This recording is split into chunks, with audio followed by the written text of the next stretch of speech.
So, next sa shoulder is yung acromioclavicular joint, AC joint. So, pag kukuha tayo ng AC joint, merong tatlong projection.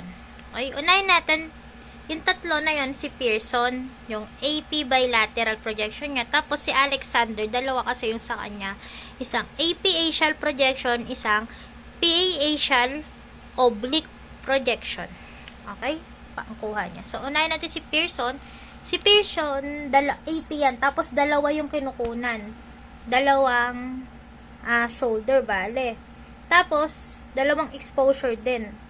So, yung unang exposure, merong pampabigat na 5 to 10 pounds. LBS ba? Pounds.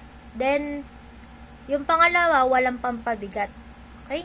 Anong tinitingnan doon? Dislocation, separation, and function of AC joint. Ito siya, oh. Yung Pearson. Ayan. Ayan, dalawa siya, oh. Anong makikita? Ayan, oh. Tignan nyo, hindi lang isa. Dalawa yung tinitingnan, dalawa. Okay? Then, next. Ba't malabo? Next is tong Alexander. Itong Alexander, dalawa din. Baliktaran lang. Tapos yung isa, nung nag-PA na, inublik.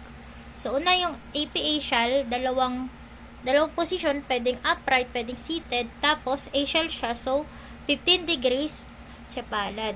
Pag naman PA axial, oblique projection. So, PA oblique, diba? Raw-law lang. Tapos, ganun pa din yung central ray, pero binaliktad. Ginawa namang codad.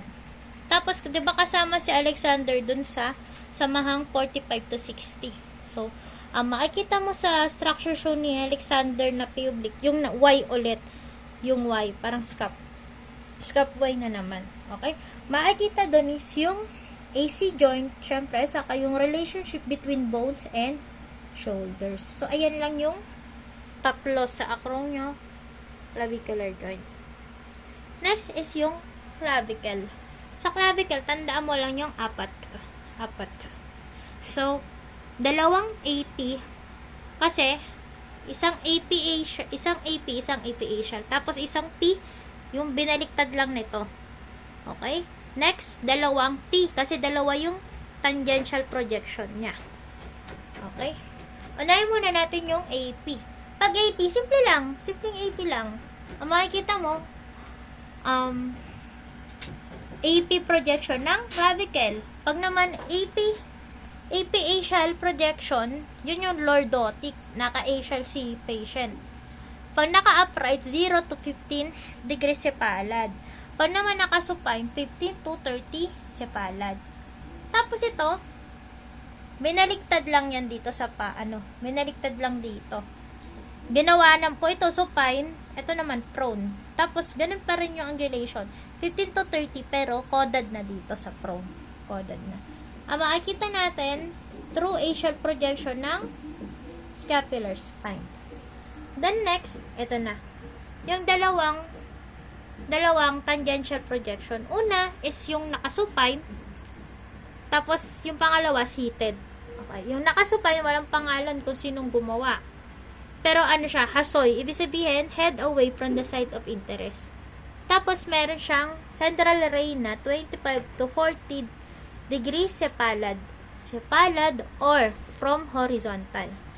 Then, ang makikita is yung inferior image of the clavicle. Next is si Tarrant method. Si Tarrant method, tangential projection siya, pero nakasit.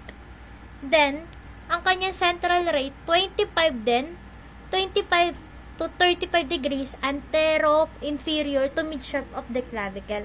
Halos lahat tong lima na to, lahat yan, ang reference point, mid-shaft of the clavicle. Okay? Tapos, makikita mo dito, clavicle above the thoracic cage. Okay?